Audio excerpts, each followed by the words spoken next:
Scars of Silence by Glenn S. McNamee. Eli Thompson never imagined that war would leave more than physical scars. When he enlisted at 22, it wasn't out of rage or revenge, it was purpose. A mechanic from a quiet town, Eli believed in serving something greater than himself.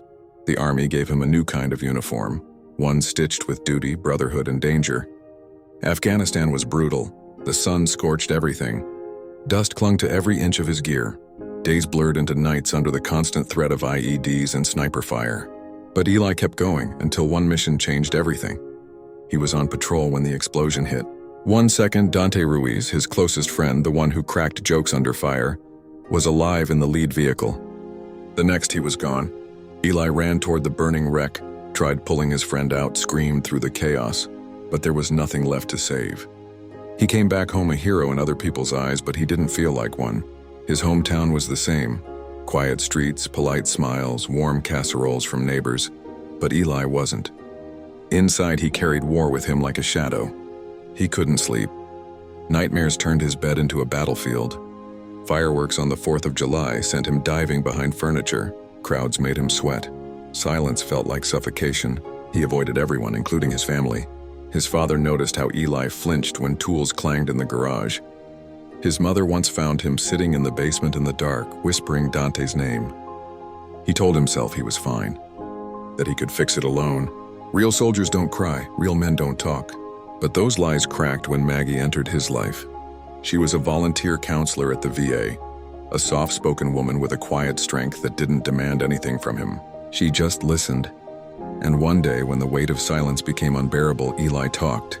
He told her about the desert, the fear, the guilt, about watching his best friend die and wondering why he survived.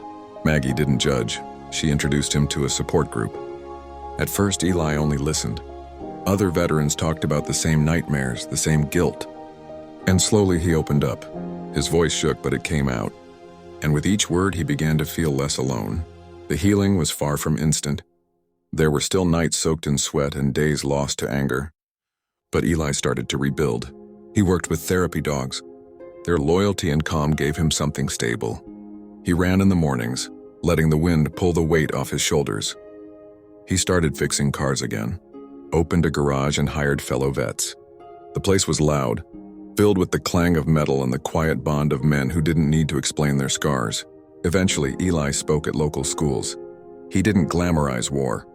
He talked about the cost of service, of silence, of trying to carry too much alone. He married Maggie. They adopted a dog, Buddy, who never left his side. He still had bad nights, but they came less often. And when they did, he had someone to hold on to. Eli never stopped missing Dante. He kept his dog tags in the drawer by his bed. But now, when he looked at them, he didn't feel just pain. He felt purpose. He lived not by forgetting what happened, but by choosing to move forward in spite of it. Because healing isn't about erasing the past. It's about carrying it with grace and helping others carry theirs. Years after the war, a student once asked him if he ever felt normal again. Eli smiled and said, "I stopped chasing normal, I started chasing peace." And every day he took one more step toward it.